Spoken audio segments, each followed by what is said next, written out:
All right, Chelsea fans, welcome back to another episode. That's right, of the London is Blue podcast, hopefully your favorite Chelsea podcast out there, and a part of the Men in Blazers Media Network. Dan, one of your hosts here alongside Jess, and we're going to be getting into Chelsea's 2-2 draw against Qarabağ in the Conference League. I guess, Jake, you should throw the stinger in here. Imagine going to a Champions League final and not winning it, boys. Imagine not being Chelsea. Yeah. The only team in London with the European Cup. Why not us, Dan? Yes! Why not us? Jake did, and he threw the stinger in there. So now it is in the moment. No Nick today because he's traveling for work. And this ultimately was a game that Chelsea were looking to win, even with a pretty significant amount of travel to get to the game. Obviously, if you've got a chance to read our newsletter, Sam has been writing some wonderful information about his time in Qarabağ, getting a chance to take in the game in Azerbaijan himself and visit the ground, visit the stadium, be a part of the press credentialed activities. So light little plug to subscribe to our newsletter, but not the game we were hoping to talk about. I think we were hoping after that first Seval goal, the 1-0 start for Chelsea, Jess, that we were going to be talking about a Chelsea win in this one. And that was not on the cards today. No, I mean, I'm even like, I dressed for the occasion, because and in the first goal you saw like João Pedro to Andre and to Estevão, and I was like on cloud 9. And then obviously we are once again consistently inconsistent. I think that's been our motto for a couple of seasons now. And, we're going to talk about all of that, but it's that same old one step forward, 2 step backwards at times, and it gets tiring. So it's frustrating because it almost feels like, at least within the fan base, that we're just always that close to being very toxic. Like we're just one result to being very toxic. It's just that's just the thing that I struggle with. But to be a little bit positive, I think there were good things tonight. I do. There were things that made me happy, and I'm trying to focus on those things. Well, there are some positive things that we can focus on in this one. We are going to be talking just a little bit at the start to get into just some of the lineup decisions that Enzo Maresca made, some of the challenges about just even getting to play the game in terms of the amount of time the ball was in and actually being played. We'll talk about ups and downs for some of the players, individuals who had really, really great nights out, and then some of those who maybe are giving us questions about how Enzo Maresca is deciding to choose them or go with them over other players in the squad. And then we do want to talk about the fact that this result potentially has major implications for Chelsea as it relates to finishing the top 8, which gets you the next round advancement without having to play additional games. So, potentially 2 more games that Chelsea would add to an already packed fixture list, which they did not want. But look, we have a couple through match reviews that we use to set the tone for what people are thinking about this game. We had Kyle with that was Qarabağ. We had Pooh with lost the bag. There's a trend here in these puns. Techie Tiger with the Baku into knockouts. And then MJ Pennington with the terrible defensive pair because Tosin and Hato had a pretty poor day out. Jess, what was yours? I went with made are bad, but now like seeing what people said, I'm like inclined to change it to made are Qarabağ just to make it. But yeah, it just felt like it's not to put them down or anything. They did their part wonderfully, as you were talking about, Sam writing about how the fans were helping the team and the mood in the stadium, and they did a really good job. They have a lot of pace in the side and they fought, but it does feel like 2 points dropped. I think Chelsea had the obligation, quote unquote, to win here and to come out of it with a win, and so it just feel like we dropped the bag. That's just how it feel like. We made our bad. We laid in it with the choices, with the center back pairing that fans were talking about, and also with the silly mistakes. And it's sad. It's the sad reality, but we have to move and hopefully just learn and not keep insisting on the same things again. Yeah, that is very, very true in that regard. Plenty to talk about there. Just a last little bit of admin before we get into the conversation around the lineup. Reminder, if you are looking to join us in London for the end of this year and into the beginning of next year, the 27th of December through the 4th of January, Some limited spots remain on that one. So link in the show notes, link in the descriptions. Our friends at XL Tours, making sure everybody's set for that one. Aston Villa, Bournemouth, and away to Manchester City. Going to be a really, really rocking time. We are also looking at like what that New Year's Eve party type of thing is going to be as well. So we're planning to have a lot of fun, hopefully getting a chance to see a lot of Chelsea wins and at least Chelsea goals on the day that we're there. But please don't delay. If you are looking for some additional information, email contact@londonsbluepodcast.com for more information. We'll get you sorted with our good friend Charlotte at XL Tours. But look, the lineup, there were some rotations, there were some substitutions, some that we thought were coming, Jess, and some that we did not maybe anticipate or write in as what would be the solution for this one. I'll run through it real quick and then we'll grab your reactions. It was Rob Sanchez back between the sticks, Reece James, Tosin, Hato, Cucurella as the back line, Andre Santos and Lavia, at least for 10 minutes in the midfield. And then it was Estevao, Joao Pedro, Gittins, all behind Ty George up top to get started. Just maybe initial reaction to the lineup, and then also maybe we take a moment here before we even talk about subs, just around the Romeo Lavia situation as well. Doesn't even make it 10 minutes in the game before he has to get subbed off. Yeah, it's just an incredibly sad situation, isn't it? It goes back, I think, to us being naive at the beginning of the season and talking about our midfield depth and having a lot of options and the quality of the options that we had, and now we have 3 options, and thankfully we have Andre to try to sort something out. But with Dario is to go out until possibly January, it just feels very thin at the moment. And we were talking about rotations, but when you have your key players in that position not able to rotate with you, it becomes incredibly difficult. I think everybody was just very aggravated that Caicedo had to play basically a full game when we know he's going to be playing the Premier League this weekend. So it's just very stressful. And before we started recording, we were actually talking about the stats involved with Romeo Lavia, and we saw some very, very intriguing poor stats that he missed 77 games through injuries here at Chelsea. And it's when you see like in writing, it makes you go, wow. I mean, we knew it was bad, but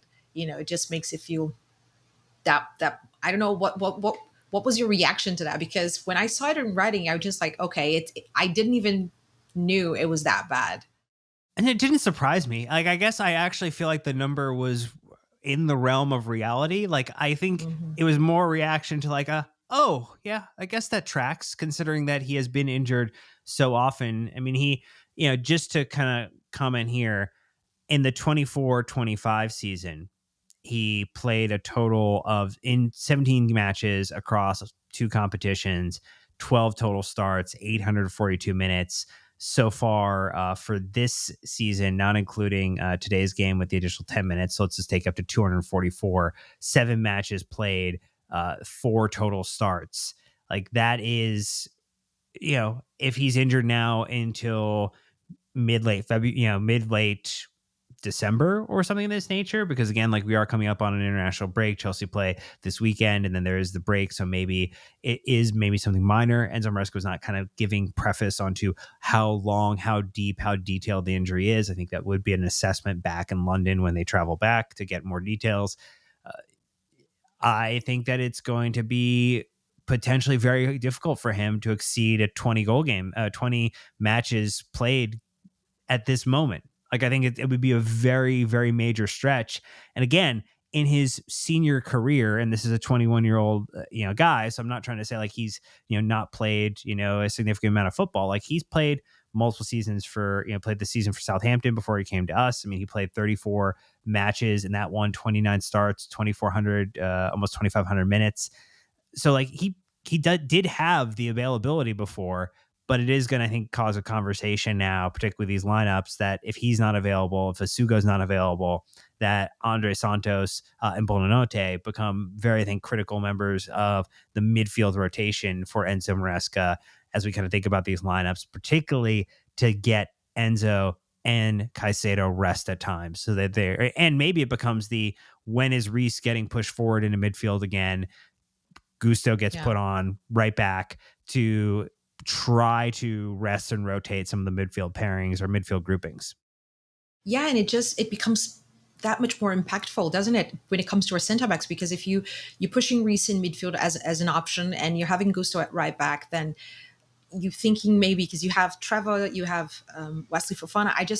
It kind of impacts, I think, the whole backline that we don't really have yet. Like if you go now and say, what is Chelsea's perfect, back four?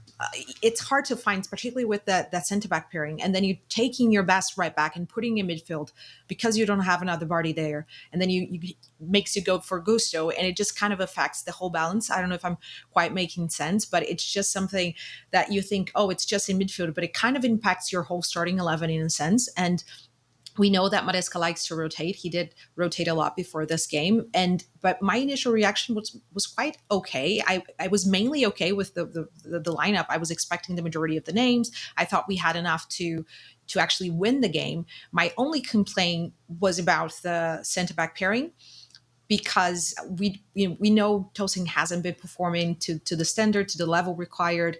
He's also very slow, and then you're putting next to him someone who is not an out and out defender, out and out center back, who's much more of a left back, even though he plays sometimes as a center back in the back three. But before he joined Chelsea, and if you were talking to, okay, so let me just correct here. In Brazil, we say Ajax. I think like in English, you say Ajax or Ajax.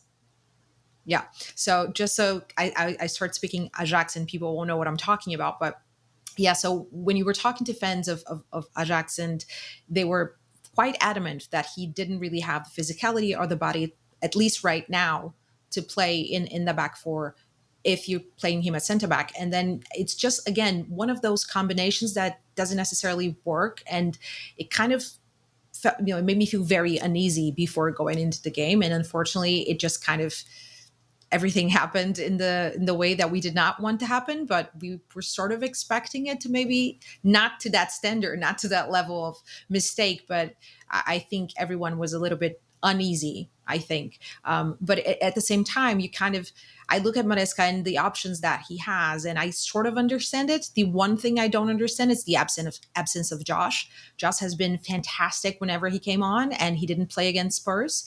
And I actually not sure he's going to play against Wolves. So it just makes the whole selection when it comes to the center backs a bit baffling to me. Yeah, we'll talk about the center backs when we get to, I think, the conversation around risers and fallers as it relates to players in terms of their overall performance. Just to kind of get round out on the conversation on appearances on the day.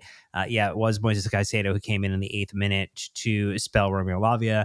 Enzo Fernandez, Liam Delap, and Garnacho all come in the 46 minutes for Andre Santos, Tyreek George, and Jamie Gittins. And the 71st minute, Bonanote comes in for Joao Pedro. So like that was your grouping. I mean, I'm guessing if Caicedo did not need to come in for Romeo Lavia, maybe you would have seen someone like Mark Guiu come in or Josh come in. But I think given what ended up happening from an injury perspective, and then also, not necessarily being in a winning position at a certain point in the game, that it did change maybe Enzo Maresca's decisions there. I want to go through a couple of the stats with you, Jess, and just for the listeners as well. Ultimately at the high level, this actually was viewed as a pretty even game. And so I guess a draw is stat wise, like in line with what the expectation was. It was a 1.63 XG for Qarabağ to Chelsea's 1.2. They had 3 big chances to our none. They had 9 total shots to our 16. They had 2 goalkeeper saves to our 1. And then they had 2 yellow cards to our 3. The one random stat that blew my mind from UEFA's report was that the ball was in play for 46 minutes and 11 seconds across the 98 minutes of football. And the Twitter/X account of CFC Daily, always good for a couple of stats there, highlighted the fact that the Premier League average has been 56 minutes and 59 seconds, according to Opta, for last season. So there was like 11 minutes less of actual football that took place in this game, which when we were trying to counterattack, when we were trying to press, when we were trying to attack, it really made a big difference in the amount of time that Chelsea could have had, should have had, would have had. Again, am I reading too much into it? Because we did have 61% possession of the ball. So like you could argue, yeah, you had less time, but you still had more of the ball, so you should have been able to do something? Or do I have a fair criticism here with just that, like, we didn't actually get to play enough football to like really see this across the line? First of all, I will say that I can see why the time would be very like nerve wracking for people. But again, I watch Brasileirão, so that to me is like standard time of play. So it's just very funny. But I do think you have a reason to be calling it out, particularly when you talk about the added times. Because we had like 5 minutes the second half at a time, and that was just a travesty. That was Wild. absolute travesty. Yeah, and at that point we were. I mean, I wouldn't say actually that I think our attack was brilliant this game. I don't think it was at all. But I think by the end of it, I think Steven was brilliant. I think our attack was mainly just pass the ball to him and see what he can do at the end there. But we did have some crossing there. We had Garnacho running towards the back post, as we know he loves to do. We had Enzo trying to run towards midfield, towards the goal. So there were some opportunities there. We were pressing and trying, and maybe not in the best way, but we were trying. And then when you see like 5 minutes of at a time, it just like it that was one. I was very angry at that. I'm not gonna lie, I was very annoyed because it was just, even though we were not calculating at the time, it was obvious that it should have been much more than that. So that would be my one complaint there. And as we kind of continue, then I think that we want to talk a little bit about some of the ups and downs of particular players on the match, and then also what we were kind of maybe concerned with in terms of how Enzo Maresca was trying to get this game across the line, or trying to fix things that were working with substitutions. But we're going to do that after our first ad break, so stay tuned and be right back. All right, so ups and downs, and because we want to be a little bit more positive in this one, we'll start with players that we think had a strong performance. And how can it not be a conversation about the UEFA Man of the Match to get started in this one? Big Steve, again, with another goal, another moment of just terrifying defenders in terms of his control on the ball. And ultimately putting Chelsea in a situation where we looked very comfortable and very confident in those first at least 10 to 15 minutes when leading up to that goal. And you just kind of wish that I think they figured out that Estevao was the guy who was going to get the opportunity, and so they started changing their tactics a Yeah. little bit to put more players in his way. It just makes you wish, like, how do we get like 3 or 4 Estevaos on the pitch? Like, is there a way to do that? I don't know. It might be illegal, but let's find a way. I think we're at a point here where it's just Steven is magic, and it feels like we're talking about, and that's great as Chelsea fans. But I feel like, oh, are we never going to get tired of talking about Steven? I mean, I can only speak for myself, and that the answer is no. I think he's absolutely brilliant.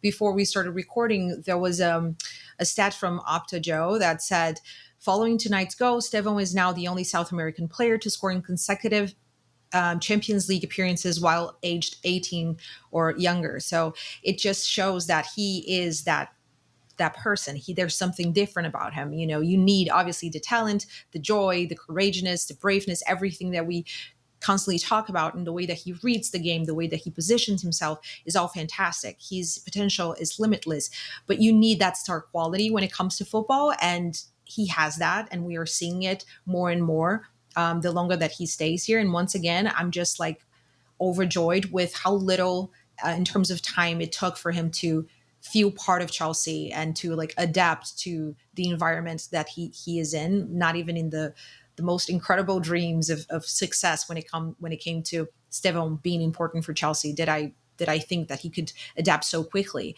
I think he is pretty much our best winger at this point. He is the one that you think can do something different. And obviously, I'm in Brazil. I was watching the game with Brazilian punditry and all of that. And throughout the game, it was just, they were pointing out, consistently how the entire Chelsea team kept looking for him. Like, he was the one that they felt that could do something about it. And then it was Enzo trying to find him. It was Reece James trying to find him. And, that's a lot for an 18-year-old. And he just doesn't feel it. He doesn't feel the pressure. He just goes out there and plays the way that he plays. And it's wonderful. I do think before this, I said that the best I've seen out of Steven and at Chelsea was that bit of game that he had against Liverpool where he scored. I think this was actually his best performance for Chelsea. I think it was the performance that I saw him the closest, saw him be the closest that he was back in Brazil and for Palmeiras in Brasileirão in those big matches. But yeah, much more to come from him. Just a very exciting, and to me, it's the reason, it's my reason for joy out of the entireness of today and the points dropped. He is that spark that makes me go, okay, we are on to something here. Well, with his 3 shots in total on the game, the 1 on target, and the goal of with a total XG on the day across those 3 shots of 0.28. Again, he was the official man of the match in this one. I think in terms of other players that I would look at just to give a little nod, give a little recognition to, I think we also have to give Garnacho off the bench. Just absolutely flies into this game, finds a moment, finds an opportunity, and from the 46th minute into then the 52nd to score, takes his chance, takes a moment. Really, a well taken goal. Just I think we can kind of say that as well too. Ultimately, like, he's another individual that people I think had an opinion, had a feeling about him heading into his time at Chelsea, had concerns about what he would be able to do. He had a total of 2 shots on target, and out of his 3. So again, like, good on the fact that he took multiple shots, good on the fact that his shots were on target for the ones that he did take, and then ultimately ended up leading to the goal. Does put him in a situation now where he's scored twice for Chelsea, so like he's going to continue to build some momentum here, and I do feel as if his directness in play, his drive into trying to get into the box, was the thing that was advertised about him that he was going to have, that was different than some of the other wingers that Chelsea were collecting, who maybe float a little bit more on the outside, don't always want to come in as quickly. Like, he ultimately just wants to be in the box to try to score. And I do think that adds a different dimension for the sides of the attack, where maybe Estevao does like to take it out to the side and try to like take it to the very end of the line and like cut back into the box. And then you have Garnacho, who's just making a way more directional line in. I do think there's a good and healthy bounce there that really could be developed by Maresca, if he decides that like this is a pairing he'd like to put together a little bit more frequently. I completely agree with you. I think we've talked about before, my personal opinion. I'm not overjoyed by the pairing of Garnacho and Neto together. I can see qualities in both of them, but together, I feel like the balance is a little bit off. Whereas I agree with you that if you have Garnacho and Stevon, you have like the best of both worlds in a sense. You have completely different characteristics. I mean, they're both really good shots.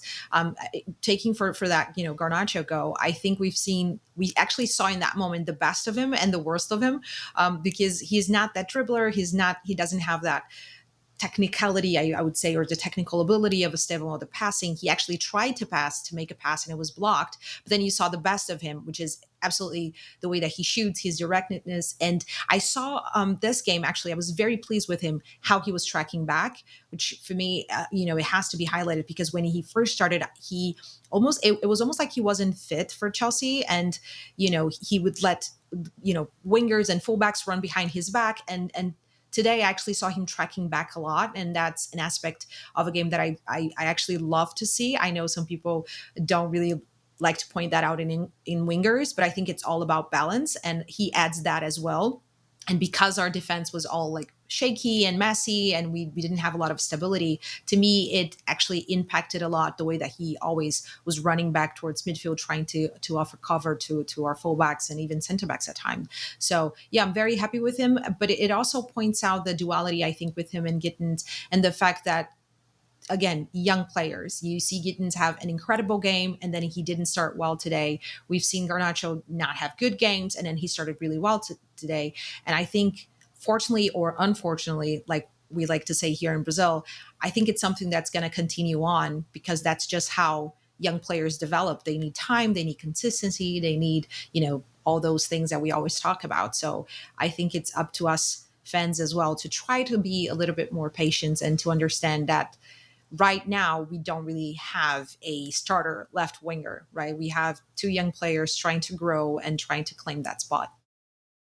Well, I mean, with the goal today, Estevao across all competitions goes up to 4, which brings him level with Enzo Fernandez and Moises Caicedo in terms of total goals contributed at this time. So, I mean, I do think, to your point, like there is a lot that we can think about in terms of appropriate pairings and groupings of players. I want to flip to the opposite side because I think there were some performances that maybe were a little bit more challenging, a little bit more of a difficult watch. I think Jarell Hatto in the first half was a bit of a really difficult watch, both within the way that he kind of contributed and paired up or did not pair up with Marc Cucurella. I think his marking, the handball, obviously was very unfortunate, and yeah. I find it hard sometimes to like be super tough on a player for like the handball thing when I don't feel like you know I mean, I kind of wish he knew where the ball was a little bit more. Maybe that's the criticism I would have. But like, when you're moving your body, like I don't, it didn't look super intentional. But the way that the law is written, like you're not necessarily getting called out for your intention. It's like, did it actually hit, and was your arm a little outside of your body? Which yes, it was. Which we gave away the penalty for. But he looked very uncomfortable in that left-sided center back role for us with this pairing, also with Tosin, who I think I would talk about as well as just another player. The pairing in general struggled, particularly in the first half, with maybe a little bit of a rebound in the second half. Jarell Hatto, first half was a pretty all-time bad performance in a Chelsea shirt. Yeah, I think actually, again, I don't like to be as tough the same, so that's why I struggle sometimes to call it out. But it was shambolic, both of them. It didn't work. They didn't work together. I think individually they weren't good. I think as a pairing they weren't good. I agree that Hato's second half was a little bit better than the first half, but I still think he struggled. Obviously, the mistakes towards the goal. I completely agree with you when it comes to him and Cucurella and trying to understand each other on the pitch. But I think it also goes back to the fact that Hato is actually a left back that can sometimes cover in a back three as the left-sided center back and not necessarily a center back. So he tends to try to occupy the same space the left back would. So it's also one of those things where you have to give it time for them if they are going to be playing together to understand each other. But it's the entire back line. It's not a combination that I think makes sense because you have a left-sided with Cucurella and Hato that's very small, not tall at all. And then you go, okay, but you have Tosin. But Tosin, despite being huge, is not good in the air. He loses a lot of his aerial battles. And Tosin, as again, it's very slow. So when you're talking about a center back or someone who is playing a center back who is not an out and out center back, to have someone, you need someone to be that main, what we call sherifi or sheriff, right? In English, it's just, that stable presence, the one to guide the young player. And unfortunately, Tosin is not that at the moment, and he's very slow. So he sometimes can't offer that cover. It didn't work. Same way that I would say Tosin and Trevor Chalobah together hasn't been working.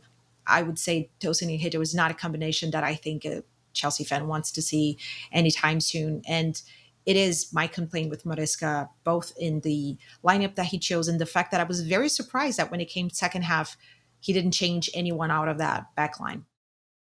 Yeah, that was probably the most interesting moment for me. Is I did feel as if the first half, second half, that maybe he would make the change, bring in Josh, maybe move Tosin over the left and play Josh on the right hand side. Like that felt like a very standard type of solution that we could see. Really would shore up the defense a little bit. Maybe he just had a thought or a view that Qarabağ would not necessarily like play themselves back into the game in any type of way, shape, or form.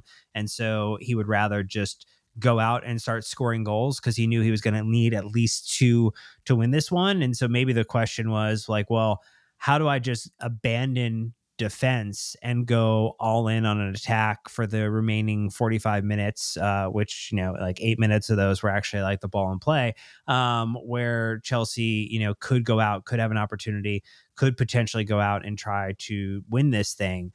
I mean, I don't know how well that necessarily worked because, if you look at just the first half to second half, like we had a total of 16 shots, no big chances across the game, a 1.26 XG.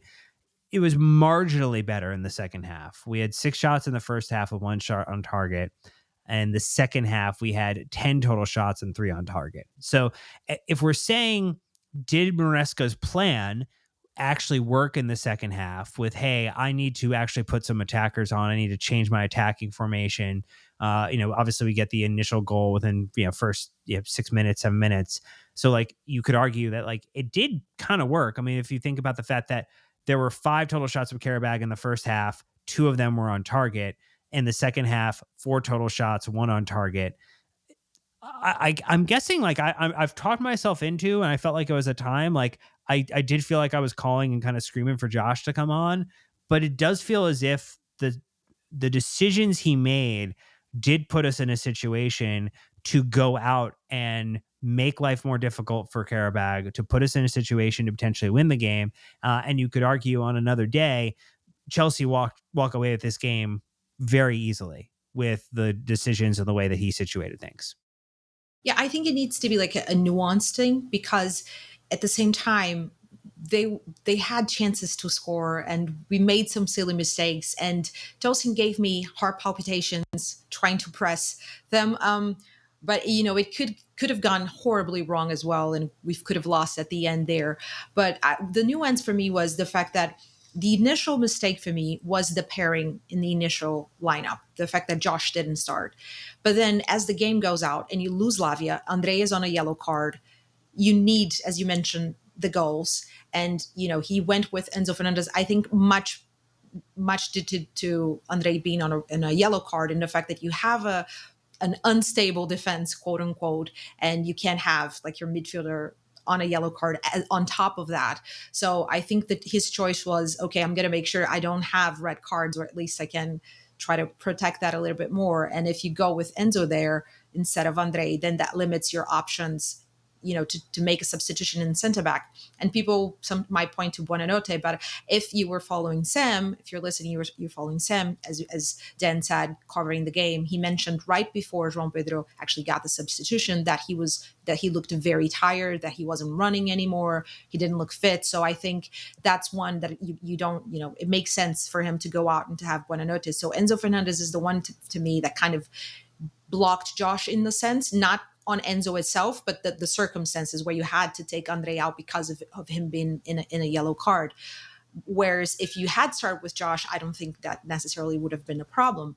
But, it's one of those things. I think it's the circumstances of the game. One thing I did like was that Maresca made those changes at halftime. So he actually didn't wait for it to get worse. He tried to do something about it. And that's something that I will always appreciate.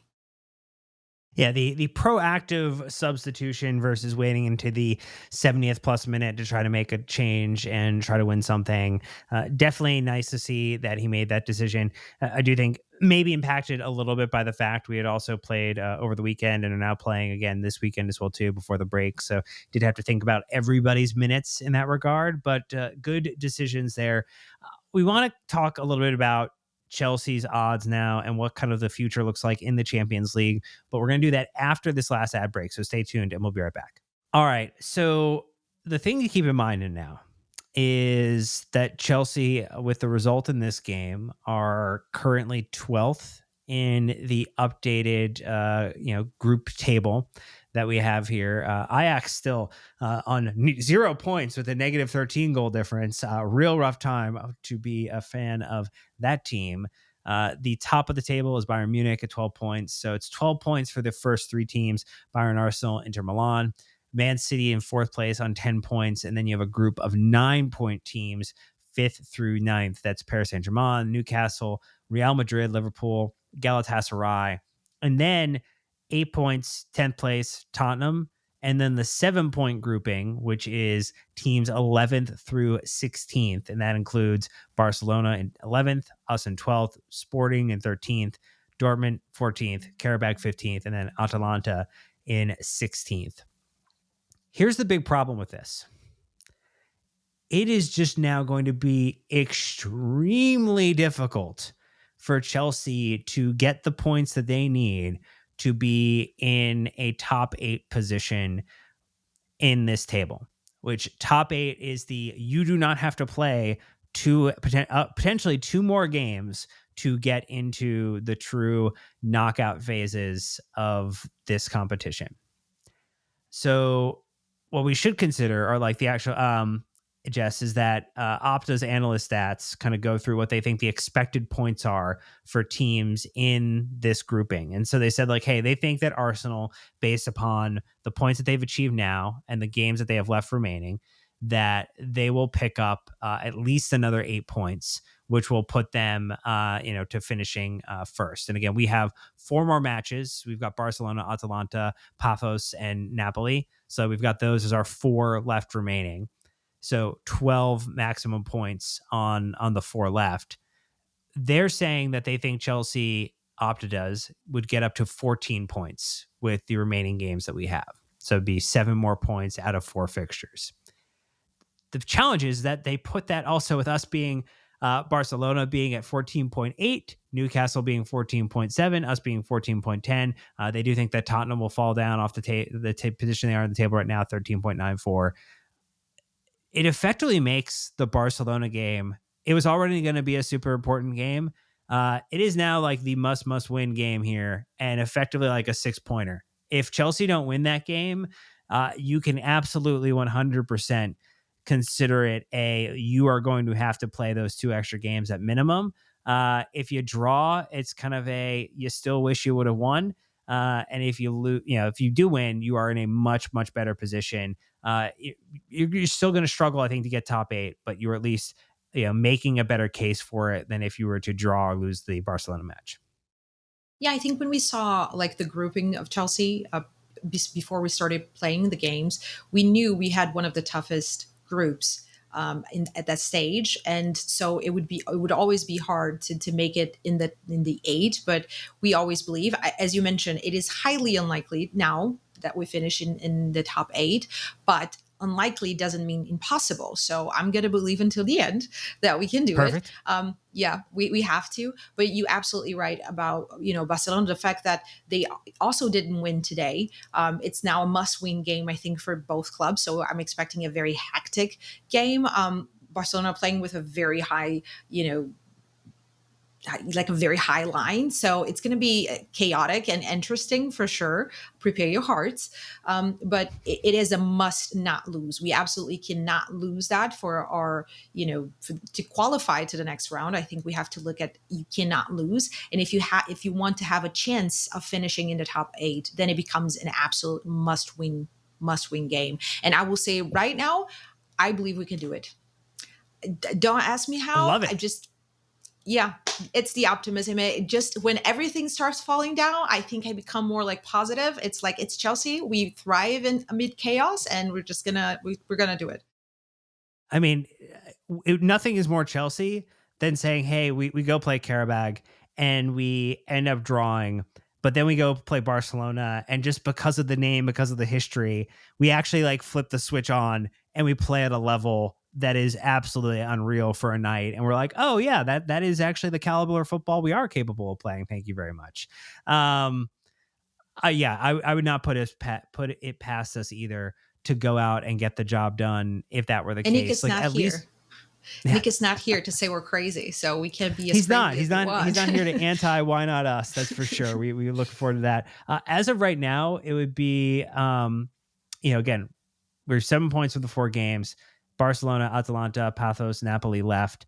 Last season, it was 16 points that were needed for top 8. 13 points were needed for top 16, which is the seed-in playoffs, and 11 points were needed for the top 24, which is, I think, why Barcelona becomes, again, a game that is a not-lose situation for Chelsea. If the table was kind of hit today, and just like based upon where we're at, we would play Barcelona, funny enough, to then see if we would play Leverkusen or Bruges, and then one of those, we would play the winner of that game, and that would then put us in a situation to play either Paris Saint-Germain or Newcastle as the playoff winner. So not great, not the ideal situation you want to be in. Again, you're still in the competition, you still control a little bit of your destiny. I mean, the goal now though is just to win out if you win out, you're going to be in a very, very positive situation here. You'd be well beyond that 16 points required.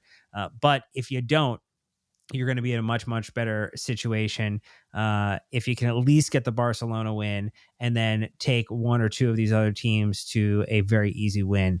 But any other thoughts on this match, on performances in particular, or what you're looking for Chelsea? One match heading into the international break left. Chelsea then get an opportunity to get off before we play Burnley again on the 22nd of November, which is just the best birthday gift for me this year. I always love us playing Burnley. It's my favorite fixture in the entire year, and I get to watch it on my day. Thanks so much, scheduling gods. What are your thoughts, Jess?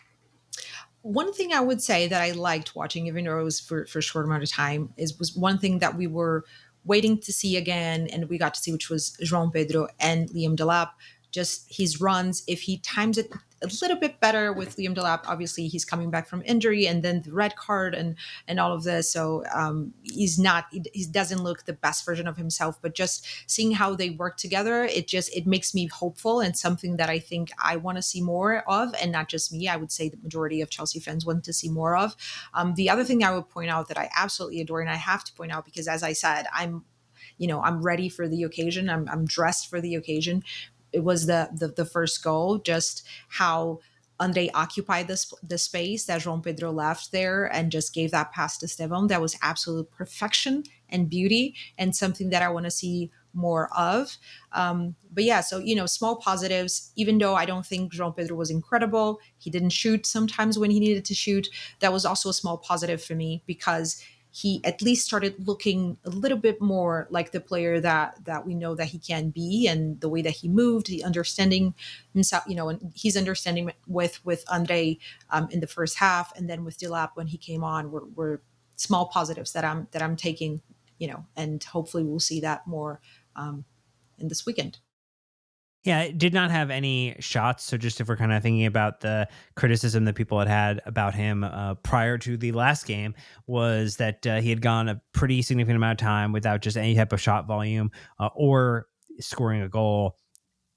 I do think, to your point, him playing a little bit further back, he did a good job occasionally, like rounding the defender that he was on to like get the ball out to free it up for somebody. I do feel as if there were times where particularly, I don't know if it was Hato or it was like in our midfield combination, we just got a little slow and played back instead versus playing faster and further forward, which was a little maddening at times because there was space, there was opportunities. But again, some young players still in the side. There's some young players in the squad. We're still trying to figure out some of these combinations. I mean, you think about the fact that, Gittins, Estevao, Andre Santos, Romeo Lavia, Hato, Tyree George. It was a very young overall lineup, and so like some inexperience was thought to be had. I think it just makes it interesting to see who Enzo Maresca will start for the Wolves game, last game again before the international break. But look, Sam and I will have a preview podcast out for that one as well.